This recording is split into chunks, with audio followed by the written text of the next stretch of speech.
देवे गौरवाणि चरणे निर्विशेष शून्यादि पाश्चात्य देश तारिणे श्री कृष्ण चैतन्य प्रभु नित्यानंद श्री अद्वैत गदाधर श्रीवासादि गौर भक्तवृंद हरे कृष्ण कृष्ण कृष्ण हरे हरे हरे राम राम राम हरे हरे शास्त्रार्थ पीयूष सर्ववेदिक सत्फल सर्वसिद्धांत सर्वलोक दुर्प्रद सर्वभागवत प्राण श्रीमद् भागवत प्रभो हरिध्वांतोदितादित्य श्री कृष्ण परिवर्तित परमानंद पाठाय प्रेमवशक्षराय ते सर्वदा सर्वसेव्याय श्री कृष्णाय नमस्तुमे मदेक पंथो मत्संगिन मद्गुरो मन्महाधन निस्तारक मद्भाग्य मदानंद नमस्तुते असाधु साधुताय नदने चोच्युताकर हारवंश कदाचिन मां प्रेमणा कृतंते अस्पुर ओम नमो भगवते वासुदेवाय ओम नमो भगवते वासुदेवाय ओम नमो भगवते वासुदेवाय. Okay, so today is 1.11.34 to 1.12.2. I'm just videos.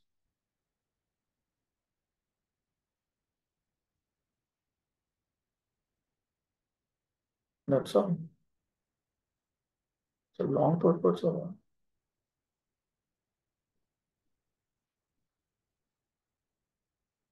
Okay. 34. एवं नृपाणां क्षितिभार जन्मनां अक्षौहिणीभिः परिवृत्त तेजसां विधाय वैरं श्वसनो यथानलं मिथो वधेनोपरतो निरायुधः. The Lord was pacified after killing those kings who were burdensome to the earth. They were puffed up with their military strength, their horses, elephants, chariots, infantry, etc. He himself was not a party in the fight. He simply created hostility between the powerful administrators, and they fought amongst themselves. He was like the wind which causes friction between bamboos and sows sparks of fire. Uktam Shri Krishna Charitam Sankshiptyaah evam miti dvabhyam. So Shri Krishna's pastimes, which have been Shri Krishna's pastimes are now summarized in 2 verses, beginning with the current verse. Chitir Raya Janmayesham.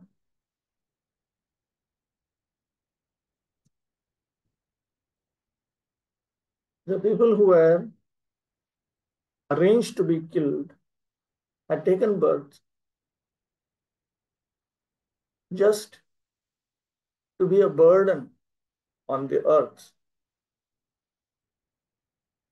Akshauhnibhi kritva parivritam savatah prasritam tejah prabhavo yesham shwasano vayurveno nam anyonya sangarshena nalam vidhaya mitho dahyena yatho pashamyati tadvat.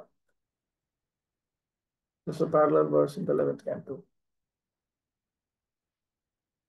अथ तथागतस्य तस्य तादृश गाहस्थ्य लीला सुखोत्कर्ष दर्शनार्थं निश्चिन्ततापूर्वकं ताभिरमणम् एवमिति द्वाभ्याम्. Another point conveyed in these 2 verses is noted by Srila Jiva Goswami. The Supreme Lord had arrived here and he was free from all anxieties. He enjoyed with his queens in his pastimes of household life with exalted pleasures, with absolutely no anxiety. That is pointed out in the current verse and the next verse, because he had already completed everything that was expected of him.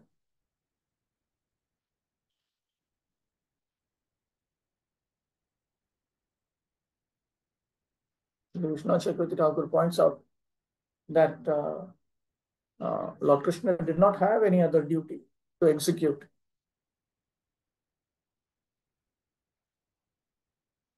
And any other duty means another duty like killing for the demons and so on. That he did not have. So he was spending good time with his wives.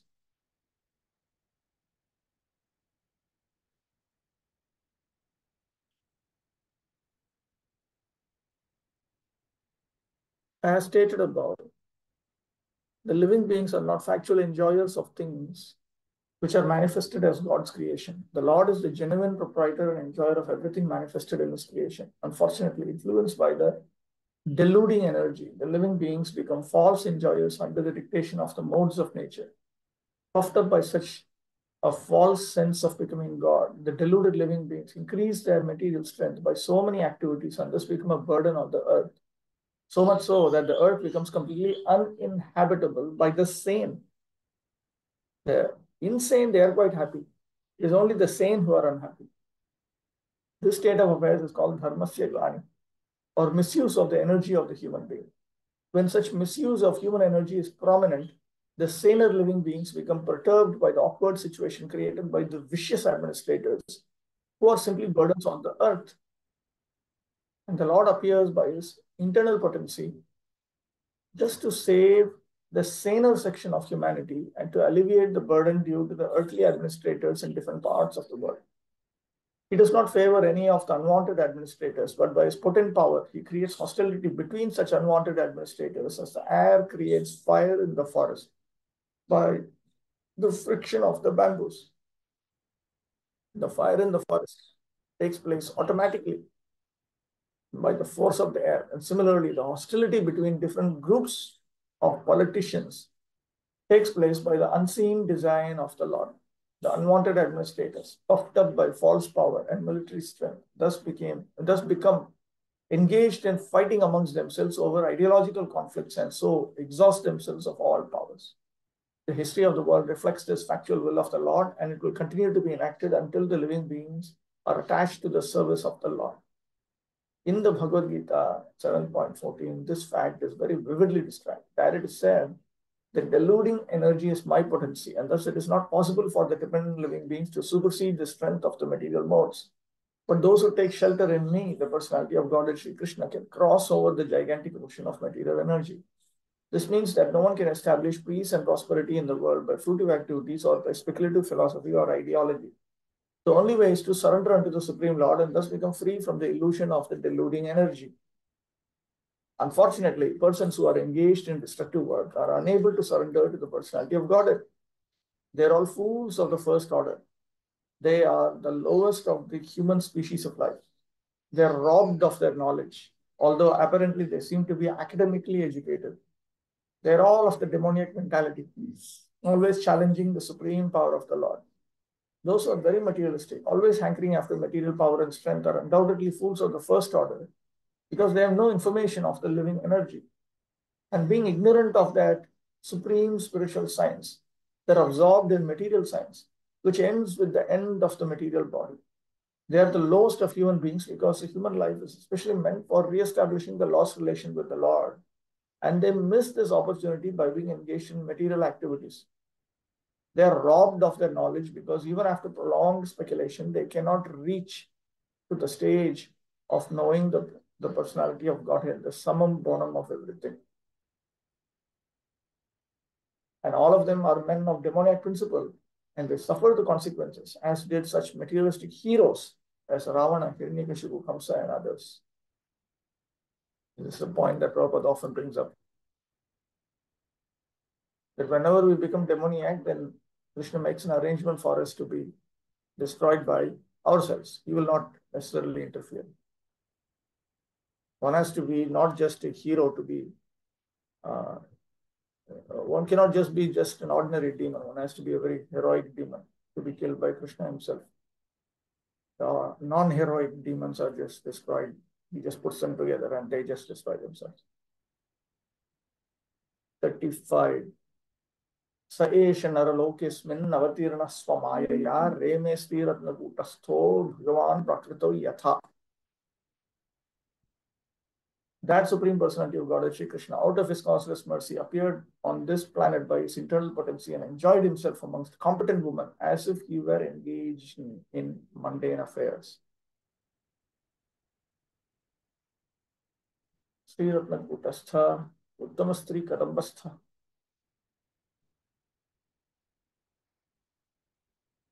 He enjoyed himself amongst first-class women. First-class women means competent women. There were those who were competent to please him, competent to become a wife of the Lord.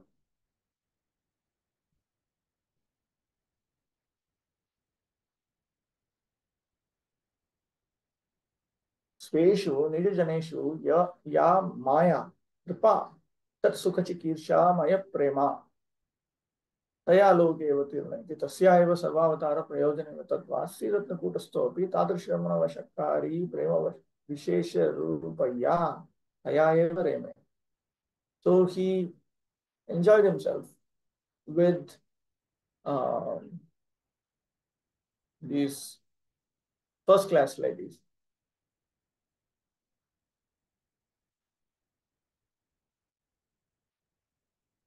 Because he appears in order to distribute love for himself in the form of, that is his mercy. So therefore, he came under the control of their unique love for him. Natu prasiddha kamena ityartha. This is not the well-known lust or passion. This is not because of that. अत्र रत्नपदेन तासामपि तद् योग्यत्वं बोधयित्वा तादृशप्रेमविशेषमयत्वं बोधितम्. Sri Ratna. Ratna means jewel. Sri Ratna means jewel-like woman. So he was amongst such jewel-like ladies, which indicates that they were competent. They were competent to be his wife. They were filled with a certain type of selfless love for him. एवं भाववैलक्षण्ये अपि क्रियया साम्यम् इत्याह प्राकृतो यथा. The words prakrito yatha, as if it were mundane, as if he were engaging in mundane affairs, indicates that these activities were similar to material activities, even though their attitudes were entirely distinct. अत्र श्री भगवतः अपि अप्राकृतत्वं दर्शयित्वा तद्वत् कामविषयत्वं निराकृतम्. So here it is pointed out that Sri Bhagavan is prakrita, is fully spiritual, not material. And it is also similarly denied that he was an object of material passion.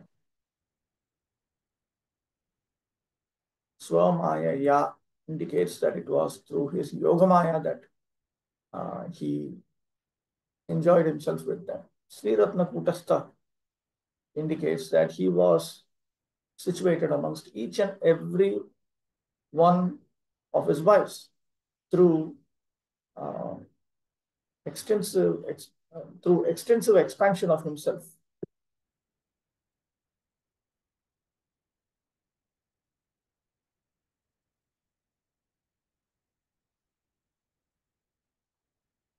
Prakrito yatha, like as if it were mundane. This as if it were indicates that he is actually fully spiritual. Is aprakrita, non-material, nirguna, is not touched by the modes of material nature.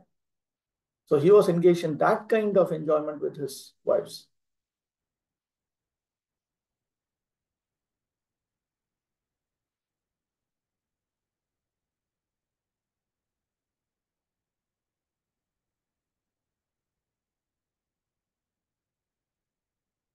Sri Ratna, Ratna, jewel, according to Sri Baladev Vidyabhushana, indicates that these ladies, they were all the supreme Rama, supreme goddesses of fortune who had descended. The Lord married and lived like a householder. This is certainly like a mundane affair. But when we learn that he married 16,108 wives and lived with them separately in each palace, certainly it is not mundane. Therefore, the Lord living as a householder amongst his competent wives is never mundane, and his behavior with them is never to be understood as a mundane sex relation. The women who became the wives of the Lord are certainly not ordinary women. Because to get the Lord as one's husband is a result of many, many millions of births tapasya, austerity. When the Lord appears on different locus or planets, or just on this planet of human beings, he displays his transcendental pastimes just to attract the conditioned souls to become his eternal servitors, friends, parents, and lovers, respectively, in the transcendental world where the Lord eternally reciprocates such exchanges of service. Service is pervertedly represented in the material world and broken untimely, resulting in sad experience. This is a point that was sometimes brought out by Bhaktisiddhanta Saraswati Thakur, that the rasas in the material world, they are perverted representations of the spiritual aprakrita rasas, and they're also broken untimely. Broken meaning that the rasas are uh, actually for leading us to certain types of pleasurable uh, feelings of relish, but it is untimely broken, so resulting in sad experience. The illusioned living being conditioned by material nature cannot understand out of ignorance that all our relations here in the mundane world are temporary and full of inebrities, full of intoxicating defects. Such relations cannot help us be happy perpetually. But if the same relation is established with the Lord, then we are transferred to the transcendental world after leaving this material body and become eternally related with him in the relation we desire. The woman amongst whom he lived as their husband are not therefore women of this mundane world, but are eternally related with him as transcendental wives, a position which they attained by perfection of devotional service. That is their competency. The Lord is Param Brahma, or the Supreme Personality of God. Conditioned souls seek after perpetual happiness in all places, not only on this earth, but also on other planets throughout the universe. Because constitutionally, a spiritual spark, as he is, can travel to any part of God's creation. But being conditioned by the material modes, he tries to travel in space by spacecraft and so fails to reach his destination. Actually, from the perspective of uh, the superior, more intelligent living beings of the universe, they attempt to move physically. It's very, very childish because they are used to moving directly, not through space.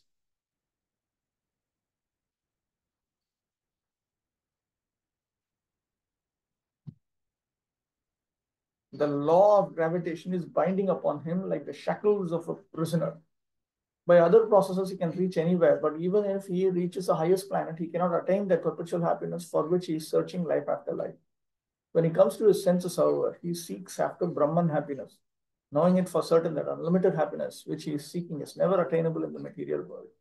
As such, the Supreme Being, Param Brahman, certainly does not seek his happiness anywhere in the material world, nor can his paraphernalia of happiness be found in the material world. He is not impersonal because he is the leader and the Supreme Being amongst innumerable living beings.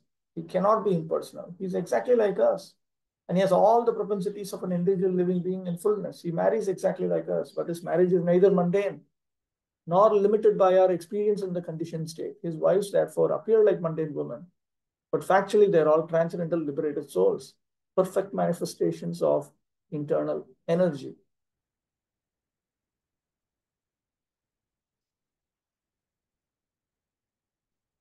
Okay,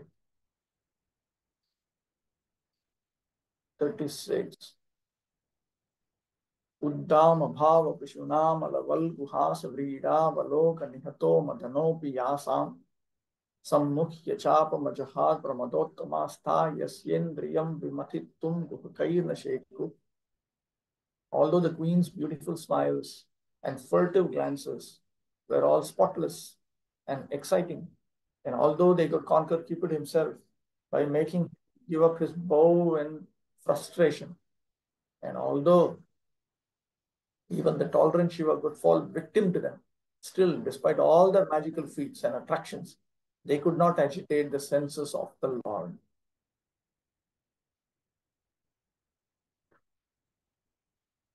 Nanu एवं स्त्री संगादिभिः संसार प्रतीते कथम भगवान अवतीर्ण इत्युच्यते. Objection. Now here we notice samsara. We notice this ordinary material activities through Stri Sangha, through association with women. Stri Sangha actually refers to enjoying a woman's sound, touch, form, taste, smell. This is considered the highest form of material, pleasurable, and desirable experience, and therefore this is considered kama. How can you say that this is the Supreme Personality of Godhead who has descended? Tatraha uddameti dvabhyam. In response to that objection, the current text and the next text are spoken. Yasam uddamaha gambhiraha ya bhavaha abhiprayah tasya pishunah suchakaha amalaha valguho sundarah asa व्रीडावलोकस्य आभ्याम निहतः अमदनः Shri महादेवोपि सम्मुह्य लज्जया चापं पिनाकं अजहात् एवं प्रभावा या स्त्रिय इत्येतावद् विवक्षितम्. This is all incorporated in the translation. यद्वा भगवतः मोहिनी रूपेण महेशोपि मोहितः. Another meaning. एवं एताश्च तादृग् विलासा एवेति तथोक्तम्. The Supreme Personality of Godhead in the form of Mohini Devi had bewildered even Mahesha. Similarly, the sportive activities of these ladies were also like that. Taha kuhakaihi kapataihi vibhramaihi yasyendriyam manaha vimathitum shobhayitum nashekuhu nashaktaha. So with all their sportive dealings, they could not agitate the senses of the Supreme Lord. Athava nihatas taditaha madanopi jagadvijayi sammukhya tattat kartavyatam mudha san tapam dhanuhu lajaya ajahat jahau. It is also here. Tasya pramadottamaha kama vijayinyaha api ityadi purvavat. Purarapi tadeva sthapayati. Again, the point that was brought up in the past is reinforced. Madanascha prakritah kamaha. Here, Nikhatah Madanaha Api can be split in two ways. Can be taken as Vrida Valoka Nikataha Madanaha, or it can be taken as Vrida Valoka Nikataha Amadanaha. So if you take Madanaha, then it is referring to the material Kamadeva. Udbhata Bhava Suchaka Nirvala Manohara Abhyam Hasa Vrida Valokana Abhyam Nikataha. Then Mahima Darshanena Swayameva Ukta Arthi Yuttaswa Astradi Balahabu. So Cupid himself gave up his bow in frustration by seeing their dealings with the Lord. Ateva Sammukhya Chapam Ajahat.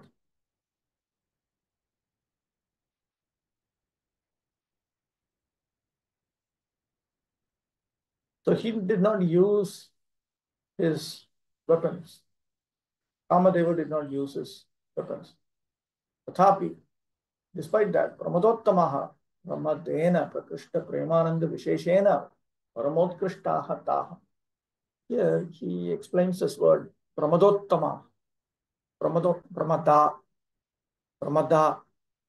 refers to a woman who can make the men around her mad with attraction to her. There are actually women like this. These are those of the highest grade. That is the general meaning of this expression, Pramadottamaha. However, here, Jiva Goswami notes that Pramada, uh, he splits it as those who are most excellent due to their special, blissful love for Lord Krishna. Swavrindeva ya swatopi utkrishta premavatyaha. They were the best amongst those who were in conjugal love with the Supreme Lord. Tasam samye chaya uhakaihi tadarsha prema bhavena kapatamsha prayuktaihi sadbhi katakshadibhi. So they behaved in line with such special love for him. Since all of these spontaneous dealings were due to exclusively due to their selfless love for him, this should not be considered to be due to lust or passion.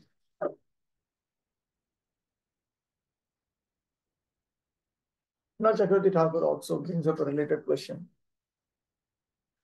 Since the Supreme Lord was objection, since here is Krishna, he is enjoying sense objects using his senses. So how can he or any one of them be a prakrita, transcendental, non-material?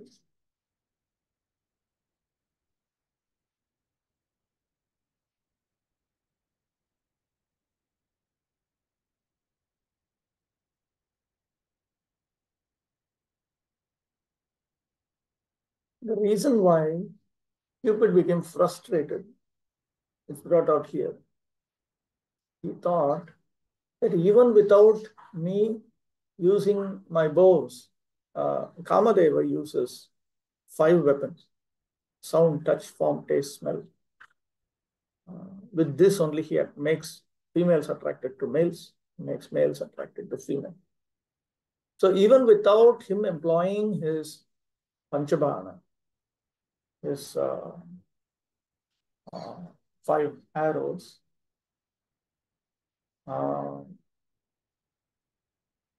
he noticed that these ladies were attracted to their beloved husband.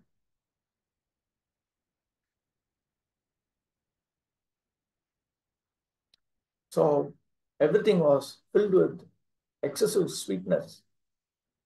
So therefore, Madanaha, this material Cupid, even though he had come to bewilder them, he himself became bewildered and he gave up his bows. So he thought that where is the comparison between my bow? How can I make Krishna attracted to his wives when the movements of their eyebrows, their shy glances, and so on, they are far superior bows. Arrows. Sorry, arrows. 5 arrows. They are far superior arrows to the arrows which I employ. Despite this, they were not able to agitate the Supreme Lord's senses. So the idea is that they did not make his senses agitated through passion. They brought him under control through selfless love for him. So this is referred to as Samanjasa Rati.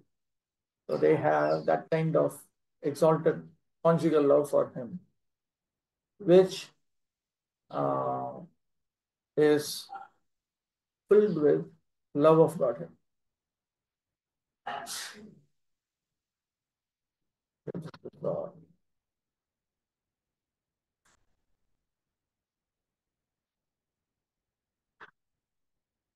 Kimcha, moreover, atra kadachit kaihi tadiya kamamaye katakshaadibhihi vashikara abhave api तेषां प्राकृतत्वं पट्टं महिषीणां सर्वासां शिक्षक्तत्वात् तदीयेषु कटाक्षादिषु प्राकृतत्व प्रवेश अशक्तेः. Occasionally, they would glance at him and so on with conjugal love. They would still, they could still not control him. But one cannot argue that this is material. These queens, all of these queens were Krishna's spiritual potencies. So therefore, their dealings, such as their romantic glances at him and so on, can in no way be material. Materialism cannot enter into their dealings. न च स्वरूपभूतत्वे अपि चिच्छक्ति सामान्यस्यैव वशः भगवान् किन्तु चिच्छक्ति विशेषस्य प्रेरणा एवेति. Even though they are part of his own um, uh, expanded energy, because they are in general, you can say, his spiritual potencies, and therefore Bhagavan comes under their control. It's not because of that. They came under his control. He came under their control simply because of a certain type of love for him, which is also another type of spiritual energy. So the queens were spiritual. Their affection for him was also spiritual.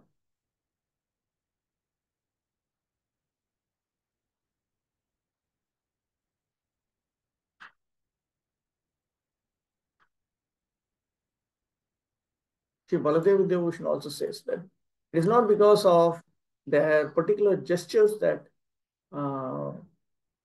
Krishna became agitated. Krishna was not agitated by the specific gestures of these ladies. However, they were capable of bringing him under control because of their own love for him. The path of salvation, of the path of going back to God, it always forbids the association of women, and the complete Sanatana Dharma or Varnashrama Dharma scheme forbids or restricts association with women. How then can one be accepted as the Supreme Personality of Godhead who is addicted to more than 16,000 wives? This question may be relevantly raised by inquisitive persons really anxious to know about the transcendental nature of the Supreme Lord. And to answer such questions, the sages at Naimisharanya have discussed the transcendental character of the Lord in this verse, in the following verses. It is clear here that the feminine attractive features which can conquer Cupid, or even the supermost tolerant Lord Shiva, could not conquer the senses of the Lord. Cupid's business is to invoke mundane lust. The whole universe is moving due to being agitated by Cupid's arrows. The activities of the world are being carried on by the central attraction of male and female. A male is searching after a mate to his liking, and the female is looking after a suitable male. That is a way of material stimulus. And as soon as a male is combined with a female, the material bondage of the living being is at once tightly interlocked by the sex relation. And as a result of this, both the males and the females' attraction for the illusory field of activities known as sweet home, motherland, bodily offspring, society, friendship, and accumulation of wealth increases. Umsastriya, mitni bhavam, tayormitah, vedgranthimāhi, ato grihakshetra, sutapta vitte, janasya mohoyam aham mame. This is a paraphrase of that 5th canto verse. Thus, a false but indefatigable attraction for the temporary material existence, which is full of miseries, is manifest.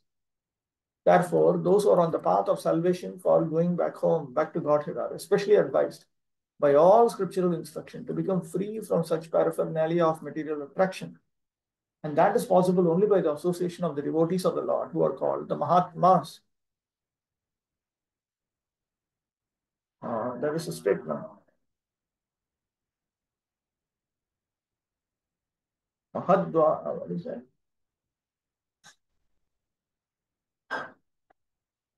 That's a statement. Tamodvaram Yoshita Sangasa. What is that? Comes in Bhagavatam. Mahatseva dwaram aho vimukti. And then? Tamodvaram yositam sangi sanga. Cupid throws his arrows upon the living beings, to make them mad after the opposite sex, whether the party is actually beautiful or not. This sounds theoretically very interesting, but it is a fact. It's amazing how men and women are attracted to each other, even though, let me very politely say, they are quite average. It's amazing how, anyway, Cupid's provocations are going on even amongst beastly societies who are all ugly looking in the estimation of the civilized nations. I was told that there was one American devotee lady who was very fat, who had gone to Africa to preach. And she was just gone. She was in some ISKCON center, and she was just drying her clothes, and the men were all completely attracted to her. Fat, short, fat. And then she inquired.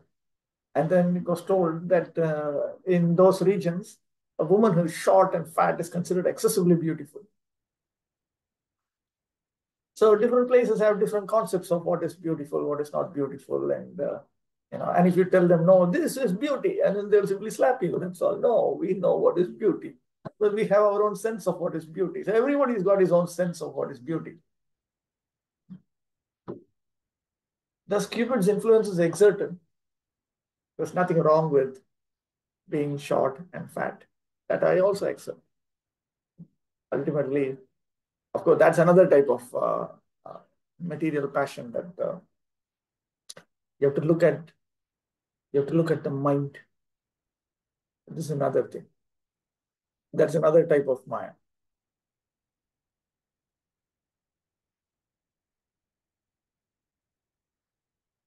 Thus, Cupid's influence is exerted even amongst the uglier forms, and what to speak of the most perfect beauties. Lord Shiva, who is considered to be most tolerant, was also struck by Cupid's arrows when he became mad after the Mohini incarnation of the Lord, and he acknowledged himself to be defeated. Cupid, however, was himself captivated by the grave and exciting dealings of the goddesses of fortune, and he voluntarily gave up his bow and arrows in a spirit of frustration. Such was the beauty and attraction of the queens of Lord Krishna. Yet they could not disturb the transcendental senses of the Lord. This is because the Lord is all perfect and thus Atmarama, or self-sufficient. He does not require anyone's extraneous help for his personal satisfaction. Therefore, the queens could not satisfy the Lord by their feminine attractiveness, but they satisfied him by their sincere affection and service. Only by unalloyed transcendental loving service could they satisfy the Lord, and the Lord was pleased to treat them as wives in reciprocation. Thus, being satisfied by their unalloyed service only, the Lord reciprocated the service just like a devout husband. Otherwise, he had no business becoming the husband of so many wives. He's the husband of everyone. But to one who accepts him as such, he reciprocates. He's the husband of everyone because he is the Bharta. In Sanskrit, we have this expression, Bharya and Bharta. In Malayalam, Bharya and Bharta are still used. I don't know if these are used in other parts of India. It is used only in the writings, old writings. Yeah, so ancient Hindi writings, they will use it. But they have specific meanings. Even though I mentioned in Malayalam also, Bharta just refers to husband. Let me use the expression Pati and Patni for husband and wife. Okay.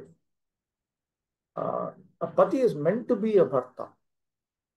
Bharta means one who carries, one who actually takes charge. And Bharya means one who is meant to be carried. I think that in Sanskrit, Bharya as an adjective, which can become Bharyaha, masculine, Bharya, feminine, Bharyam, neuter, has a sense of being something which is carried. Like when you carry luggage, you carry, in English, we don't have the right word for good, but burden is, burden not in the necessarily negative sense, but you carry something. Something is meant to be carried. There is someone who carries. There is someone, something or someone who's meant to be carried. Like children are meant to be carried. So This was another point that came to my mind, that if the patis don't become bhartas, then you can come across a situation where the patnis will have to become the bhartas. Then it becomes a big problem. Because the pati will not want to become a bharya, he will want to become a bharta. Then you will have two bhartas inside the same family, a male bharta and a female bharta, and then you have a world war going on all the time. So in Vedic Dharma, that is all avoided, with the husband having to become a bharta and the wife to become a bharya of such a husband, who is necessarily supposed to be better than her and who is affectionate to her. The problem with that is that combination is also intensely addictive. It doesn't let one progress. And also it tends to push one down. Siddhanta Saraswati Thakur has extensively elaborated on this. Extensively. There is one verse in Chaitanya Bhagavat where half a verse in Adi Khanda chapter 1, where it says, the sages criticize association of women. And then he gives quotations from Bhagavatam. All the quotations from Bhagavatam on Stri Sangha you will find there. Page after page after page after page after page, so much. And then he quotes from Bhakti Rasamrita, he quotes from other places also. So when you read that, you become really, really frightened. The romantic association between male and female, that is actually quite dangerous. It is quite dangerous. We're not able to instantly understand how dangerous it is. We think it is bad, but it's not just bad. It is far more than that. Bhagavatam also brings this up, even while intelligently describing Krishna's conjugal pastimes. Only by unalloyed transcendental loving service could they satisfy the Lord, and the Lord was pleased to treat them as wives in reciprocation. Thus, being satisfied by their unalloyed service only, the Lord reciprocated the service just like a devout husband. Otherwise, he had no business becoming the husband of so many wives. He's the husband of everyone. So the reason why I brought this up is because you have this expression, Purusha and Prakriti.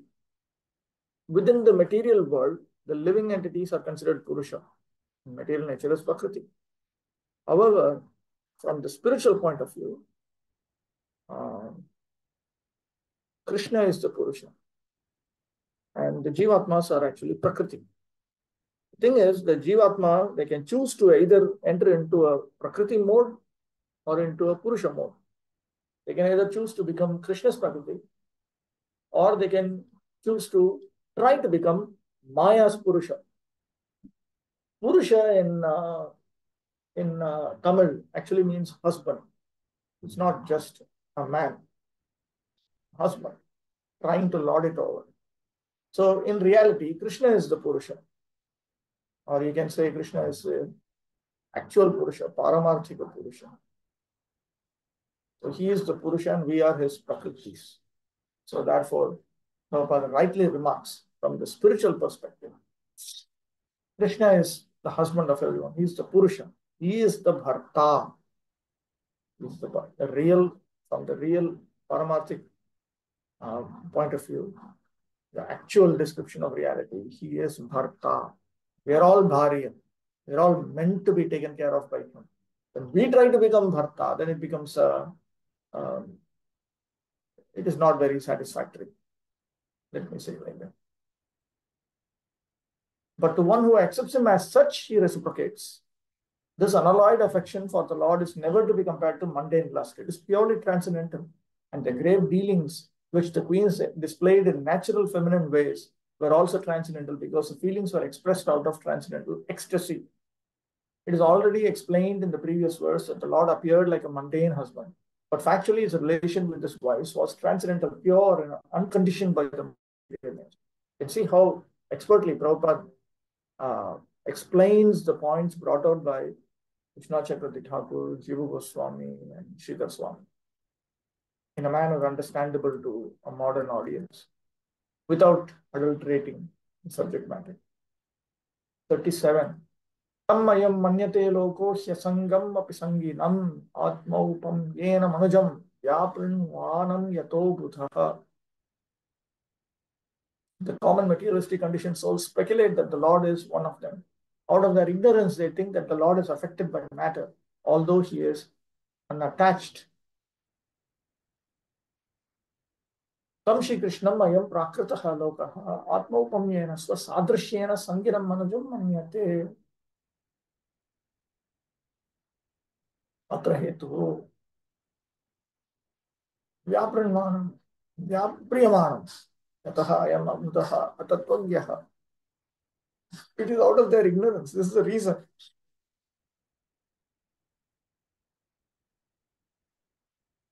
They think that here is this person who is engaged with women.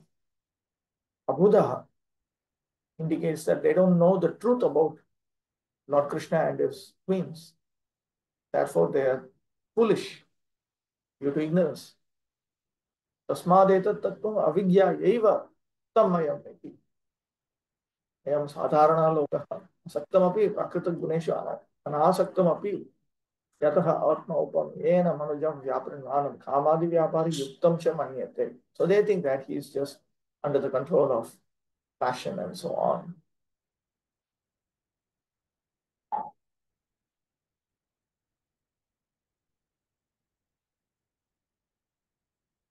These are all persons with an external vision. Bahirdarshi lokaha.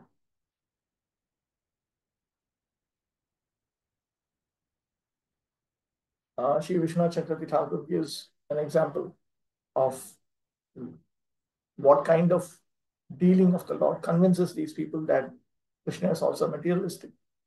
Satyabhamayam asaktehe eva parijatar tad bahuvyapara darshanat.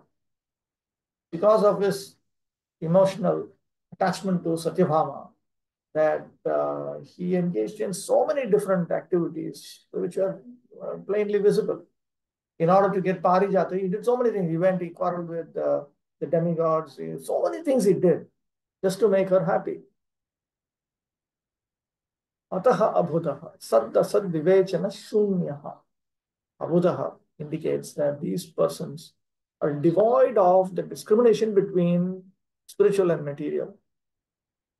Nilamanim kachamiva premanamiva vishayasaktim nishinoti. Just as one mistakes Nilamani. What is Nilamani? Emerald or sapphire? Sapphire is green. Nilamani must be emerald. Just as one considers that kind of gem to be a piece of glass. Like that, they think the love exhibited by these queens to be ordinary material attraction. And Emerald is green, sapphire is blue. Sapphire is blue? Yeah. Sapphire is blue. Okay. So Nilamani is sapphire. So these people, they misunderstand. They think love of God to be ordinary material attraction.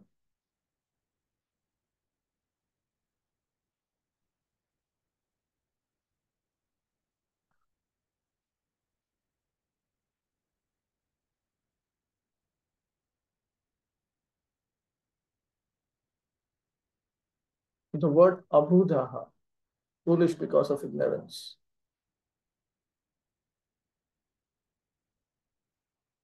is significant here. Due to ignorance only, the foolish material wranglers misunderstand the Supreme Lord and spread their foolish imaginations amongst innocent persons by propaganda. The Supreme Lord Shri Krishna is the original primeval personality of Godhead, and when he was personally present before the eyes of everyone, he displayed full-fledged divine potency in every field of activities. As we have already explained in the first verse of Srimad Bhagavatam, he is completely independent to act however he likes, but all his actions are full of bliss, knowledge, and eternity. Only the foolish mundaners misunderstand him, unaware of his eternal form of knowledge and bliss, which is confirmed in the Bhagavad Gita and Upanishads. His different potencies work in a perfect plan of natural sequence, and thus he does everything by the agency of these potencies, while remaining eternally the supreme independent. When he descends to the material world by his causeless mercy upon different living beings, he does so by his own potency. He is not subject to any condition of the material modes of nature, and he descends as he is originally. The mental speculators misunderstand his position as a supreme person, and they consider his impersonal feature as inexplicable Brahman to be supreme. Such a conception is also the product of conditioned life, because they cannot go beyond their own personal capacity. Therefore, one who considers the Lord on the level of one's limited potency is only a common man. Such a man cannot be convinced that the personality of Godhead is always unaffected by the modes of material nature, just as a sun is always unaffected by the infectious matter. The mental speculators compare everything from the standpoint of experimental knowledge of their own selves.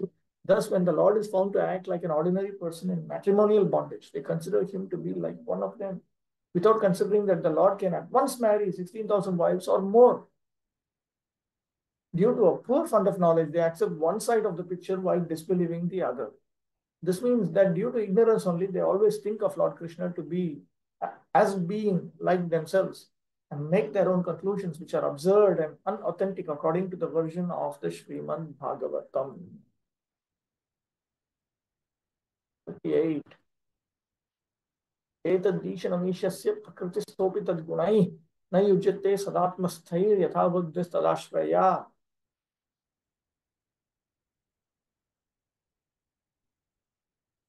This is the divinity of the personality of Godhead. He is not affected by the qualities of material nature, even though he is in contact with them. Similarly, the devotees who have taken shelter of the Lord do not become influenced by the material qualities. How can we firmly assert that Krishna is the Supreme Personality of Godhead and that he was not affected by anything material?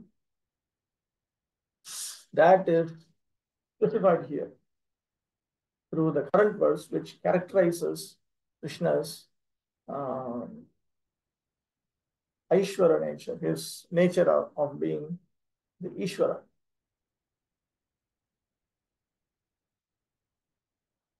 Is it Aishwarya or Aishwara? Yeah, I'll check later on. Ishasya, Ishanam, Aishwaryam Nama, Etadeva. Kim tat prakrutistopi tasya gunaihi sukadukkhadivi sada na yujyata iti. So Krishna's nature as the Ishvara, the supreme controller, is that he is not touched by the happiness, unhappiness, and so on, even though he deals with Prakriti. Yatha atmastaihi anandadibhihi atmashrayapi buddhihi na yujyate. Just as consciousness emanating from the soul is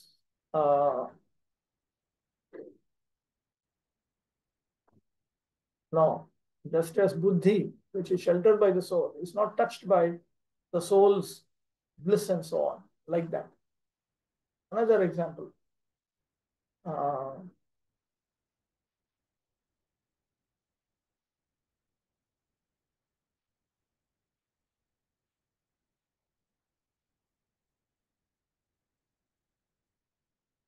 Just as intelligence is touched, connected with existence. Prakasha, what is Prakasha in English? Spiritual revelation, and so on.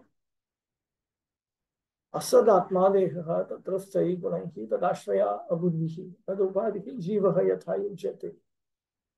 Evam prakritistopi tadgunaihi na yujyate iti etadishanam ishasya iti. Just as a living entity that seems to be affected by the body, but not in reality. Sri Jiva Goswami, he gives another example. Just as intelligence that is taking shelter of Prakriti,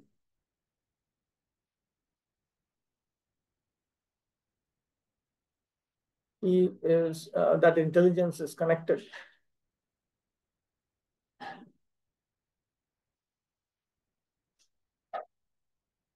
In that way, Krishna is not connected Tha na.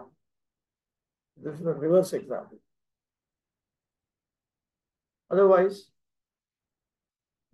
if you want to take it in the direct sense, Anvaye va Tadashraya, Sri Bhagavadashraya, Parama Bhagavatanam Buddhihi, just as the intelligence of the first class Bhagavatas who have taken shelter of Sri Bhagavan.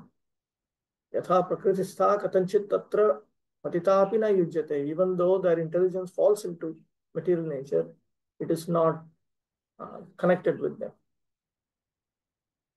Evamev Uktam Shri Mad Uddhavena Tatiye. This is noted by Uddhava in the third canto. This is actually Uddhava's remark about the Supreme Lord, about Krishna's dealings with his wives in conjugal love. The Supreme Lord, he is the soul of the entire universe. He was following the pathway of worldly customs and the Vedas. In Dwaravati, Dwaravati is Dwaraka, he enjoyed various desirable pleasures, but he was unattached. He was unattached. He was fixed on Vedantic knowledge.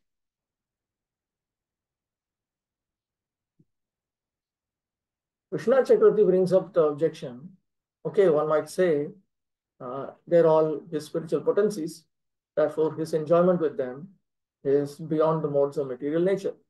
Still, now he has come to Yaduvamsha, which is material, which is part of material existence. And he was, with his own eyes, ears, and so on, he was dealing with the forms, sounds of asuras such as Jarasandha and so on. And Krishna was certainly dealing with them. So it is inevitable that he was associating with the modes of material nature. Is it not? So the current verse points out that even though this may be the situation, he is not connected with the gunas. Ayam artha, this is the point. Swayam guneshu tishtati, gunapi tasmin tishtati. He himself is situated within the modes, and the modes of material nature are also situated in him. Tadapi tasya gunaihi asamparka iti vastutah bhagavata eva sarva prapanchasya adhishthanatve cha api nirgunatvam eva. So even though still he is not touched by the modes, Bhagavan himself, he is situated in prapancha, in material existence. He is also the superintendent of material nature, but still he is nirguna. He is beyond the modes of material nature. This is noted in Shvetashvatar Upanishad, it's noted in Vishnu Purana, it's noted in Bhagavata Purana. So it is noted in Shruti and Smriti through several texts. He gives a sample here.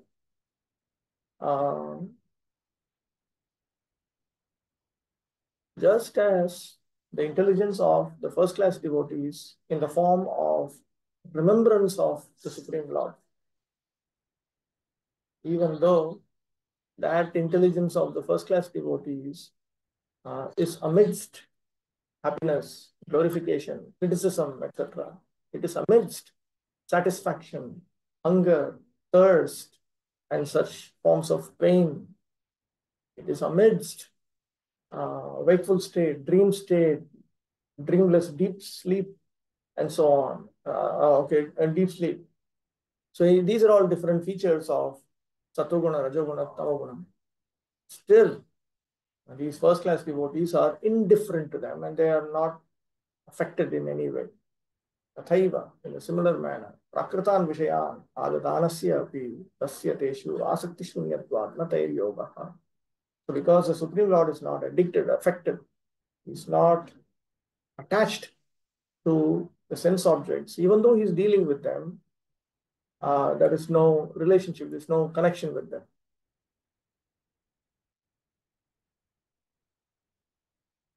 Baladev Vidyabhushan has split it in a different manner.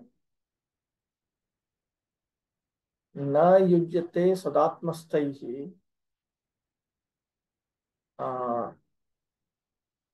Grammatically, it's allowed. Na yujyate asat hyphen atma hyphen stai. विमुख जीव अधिकारी भी इत्यर्थः. So he doesn't deal with the modes of material nature the way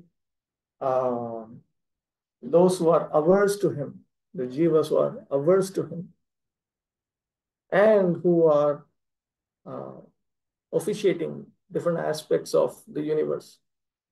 So he is not like the demigods. This is the divinity of the personality of Godhead. He is not affected by the qualities of material nature, even though he is in contact with them. Similarly, the devotees who have taken shelter of the Lord do not become influenced by the material qualities. In the Vedas and Vedic literature, Shruti and Smriti, it is affirmed that in the divinity, there is no influence of the material modes. He is simply the transcendental Nirguna witness, the supreme cognizant. Hari, or the personality of Godhead, is a supreme transcendental person situated beyond the range of material affection. These statements are confirmed even by Acharya Shankara. See footnote to Bhagavatam 1.9.18. One may argue that although his relation with the goddesses of fortune may be transcendental, what about his relation with the Yadu dynasty, being born in that family, or his killing the non-believers like Jarasandha and other asuras, directly in contact with the modes of material nature? The answer is given here. The divinity of the personality of Godhead is that he is never in contact with the qualities of material nature in any circumstances. Actually, he is in contact with such qualities because he is the ultimate source of everything, yet he is above the actions of such qualities. He is known, therefore, as Yogeshwara, or the master of mystic power, or in other words, the all-powerful. Even his learned devotees are not affected by the influence of the material modes. The great six Goswamis of Vrindavan all came from greatly rich and aristocratic families, but when they adopted the life of mendicants at Vrindavan, superficially, they appeared to be in a wretched condition. They appeared to be in wretched conditions of life, but actually they were the richest of all in spiritual values. Such Mahabhagavatas, or first-grade devotees, although moving amongst men, are not contaminated by honor or insult, hunger or satisfaction, sleep or wakefulness, which are all resultant actions of the three modes of material nature. Similarly, some Mahabhagavatas are engaged in worldly dealings, yet are unaffected. Unless these neutralities of life are there, one cannot be considered situated in transcendence. So the idea is that it is not simply dealing with this or not dealing with this that is the point. Whether one is indifferent or not. Therefore, you find in Bhagavad Gita also, first of all, the symptoms of a Sthita Pragya are brought up. That is one list of qualities, verifiable qualities. One verifiable list of qualities, characteristics of a transcendentalist. Then you find in chapter 12, a similar list of a Vaishnava, a devotee of Lord Krishna. Then you find in chapter 14 of Gunatita, another three verifiable lists of qualities are presented.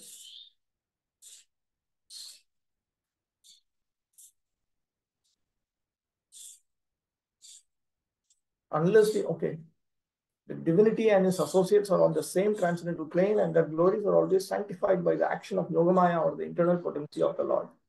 The devotees of the Lord are always transcendental, even if they are sometimes found to have fallen in their behavior. The Lord emphatically declares in the Bhagavad Gita 9.30 that even if an unalloyed devotee is found to be fallen due to a previous material contamination, he is nevertheless to be accepted as fully transcendental because of his being engaged 100% in the devotional service of the Lord. The Lord protects him always because of his rendering service unto him. And the fallen conditions are to be considered accidental and temporary. They will vanish in no time. Vishnu Chakravarti Thakur says, just as a person who is undergoing medical treatment and who is a compliant patient, he should not be criticized for the disease that is actually subsiding in him. 59. Tammenere bala mudha strainam chanu vratam raha apramana vido bhaktur ishwaram matayo yatha. The simple and delicate woman truly thought that Lord Shri Krishna, their beloved husband, followed them and was dominated by them. They were unaware of the extent of the glories of their husband, as the atheists are unaware of him as the supreme controller. Tat patniyah api tasya tattvam na jananti kyaha tam strainam atmavashyam raha ಏಕಾಂತಃ Anuvrat ಅನುಸೃತಂ ಚ ಏನಿದೆ ಭರ್ತುಃ ಅಪ್ರಮಾಣವಿದಃ ಪ್ರಮಾಣಂ ಯತ್ತಾ ಮಹಿಮಾನಂ ಅಜಾನಂತ್ಯೇ ಇತ್ಯರ್ಥಃ ಈಶ್ವರಂ ಕ್ಷೇತ್ರಜ್ಞಂ ಮತಯಃ ಅಹಂ ವೃತ್ತಯಃ ಯಥಾ स्वाधीनं स्वधर्मयोगिनं मन्यन्ते तद्वत् यद्वा यथा यथा तासां मतेः कल्पनाः तथा तथा तम् ईश्वरं स्त्रैणादिरूपं मेनिरे इत्यर्थः. Just as the teachers of Ahankara does not actually have a proper understanding of the Kshetrajya, the living entity, or just as various imaginations cannot reach out to the Supreme Personality of Godhead, and therefore one absorbed in such imaginations will naturally mistake him to be a henpecked husband and so on.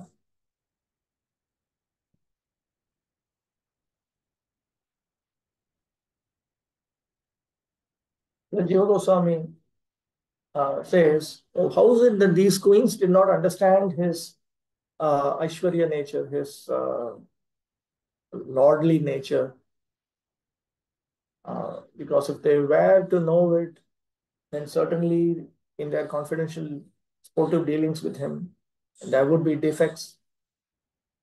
That is the nature of their love for him. So then it is pointed out that in their private pastimes with him, they were bewildered by such love for him. So they were freed from, they were devoid of Aishwarya Jnana of the Lord. There is something called Aishwarya Jnana, there is something else called Madhurya Jnana, brought out by Vishnu Chakravarti Thakur also, Bhagavatam Chandrika. Yatha tasam mateha prema vasanaha tathaiva saha iti. Here matayaha refers to their desires out of selfless love for him. And so Krishna also dealt with them like that. Ye yatha mam prapadyante tam sataiva bhajamyaham.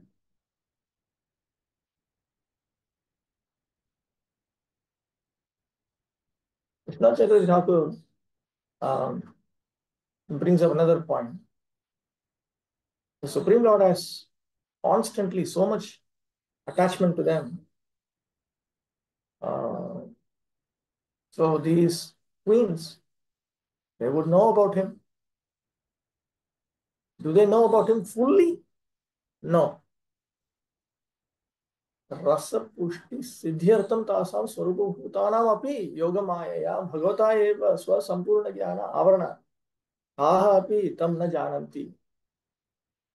To nourish the mellows of love of Godhead, even though they are part of himself, by yoga maya,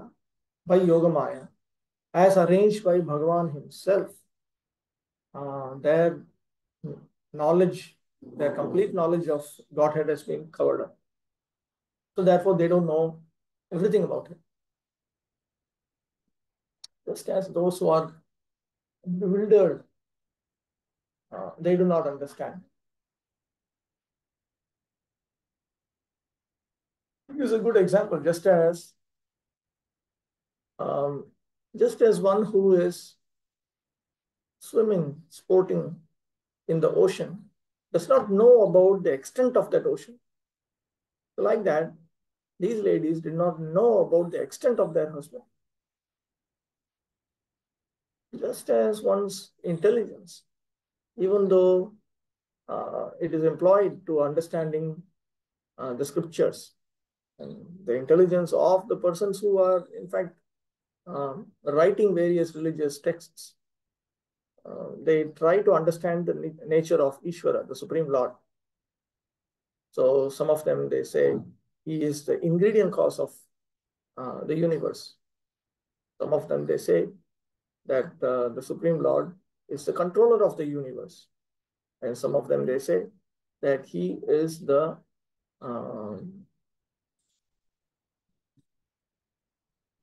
efficient cause of the universe, nimitta karana. So they know a little bit about the Lord's features, but factually they're bewildered.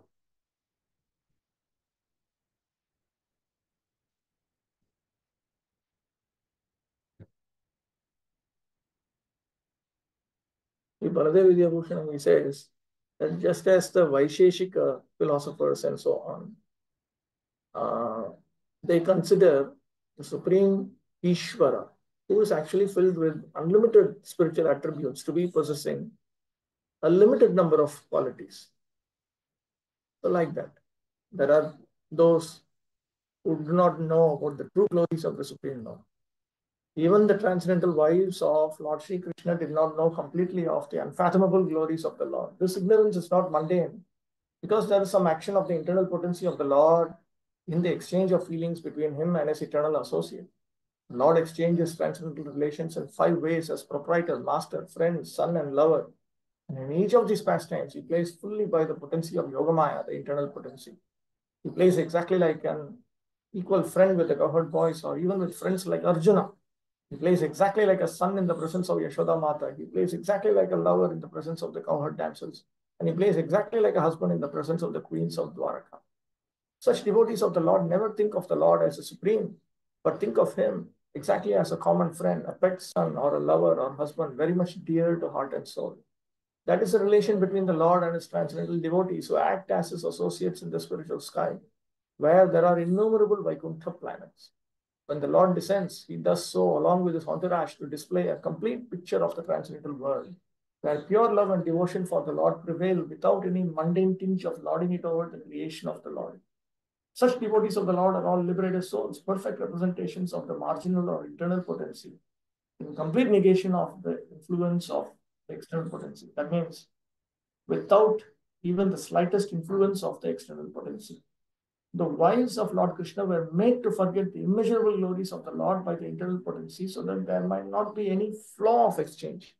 And they took it for granted that the Lord was a henpecked husband, always following them in lonely places.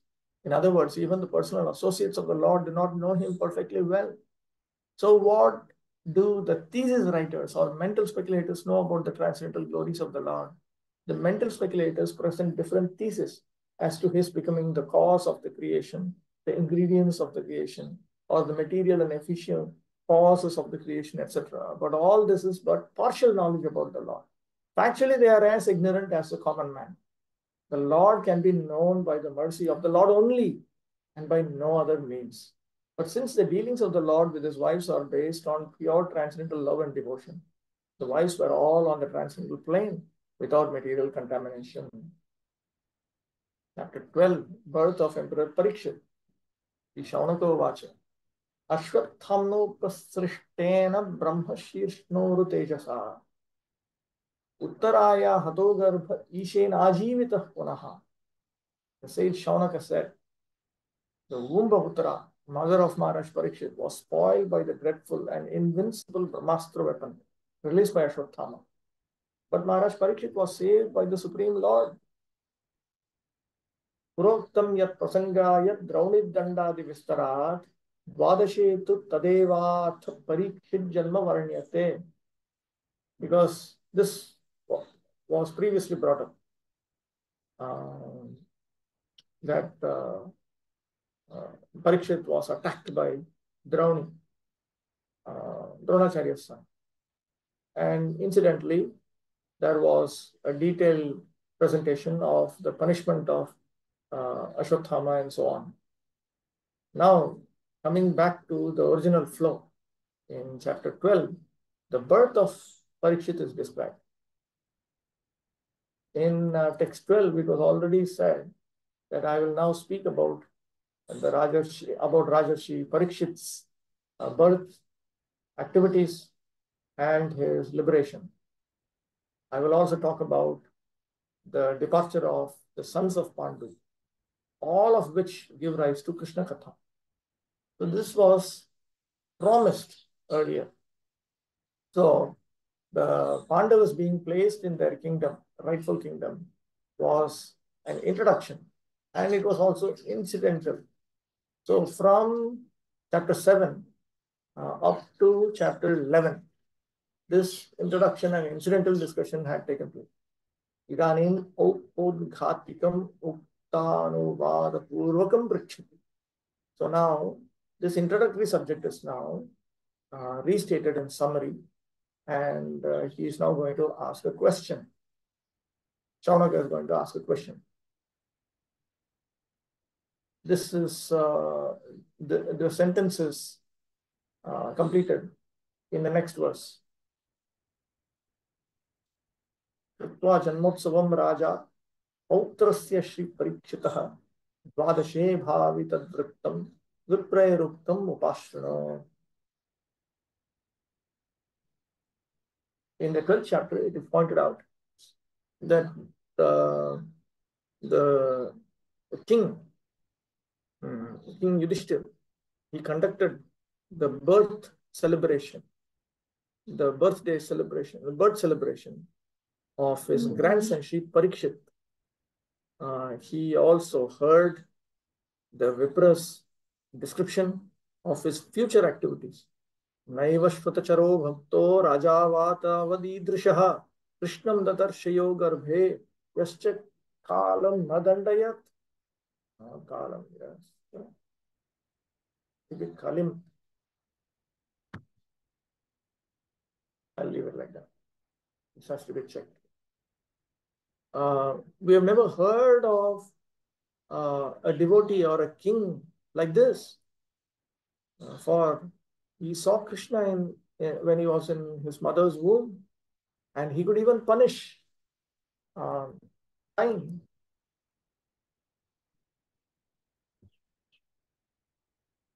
So all of these were incidental topics. Drauni is throwing the arrows, and Parikshit being saved, Kunti Devi offered prayers, Bhishma Devi departed, the Supreme Lord departed towards Dwaraka, he entered Dwaraka, he enjoyed with the Pattamahishis, the queens, and so on. So Suta Goswami was already immersed in the sweetness of these incidental discussions. But they wanted to hear about Parikshit's birth. So then Shaunaka and others, they again specifically ask about this.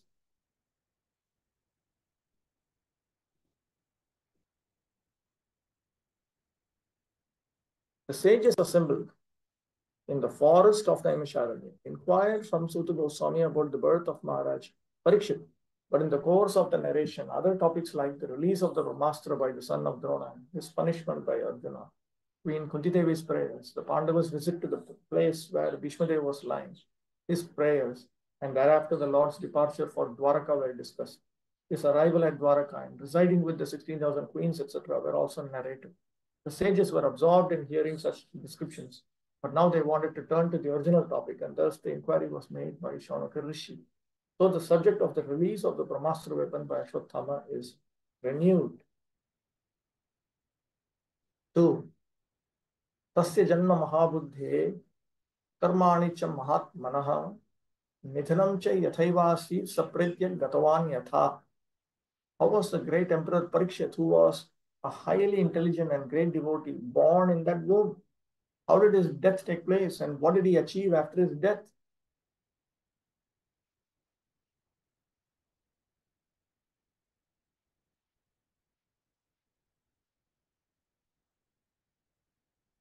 The king of Hastinapur, now Delhi, used to be the emperor of the world, at least till the time of the son of Emperor Parikshit.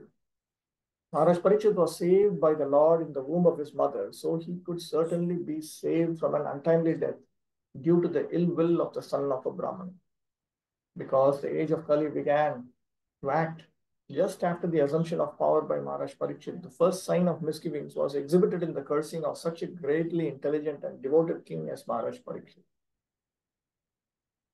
The king is the protector of the helpless citizens, and their welfare, peace, and prosperity depend on him. Unfortunately, by the instigation of the fallen age of Kali, an unfortunate Brahmana's son was employed to condemn the innocent Maharaj Parikshit. And so the king had to prepare himself for death within 7 days. History will ever record this unfortunate incident of how a great king was killed by the unkind intrigue of the fallen son of a Brahmana. Maharaj Parikshit is especially famous as one who is protected by Vishnu Ratha. And when he was unduly cursed by a Brahmana's son, he could have invoked the mercy of the Lord to save him, but he did not want to because he was a pure devotee. A pure devotee never asked the Lord for any undue favor.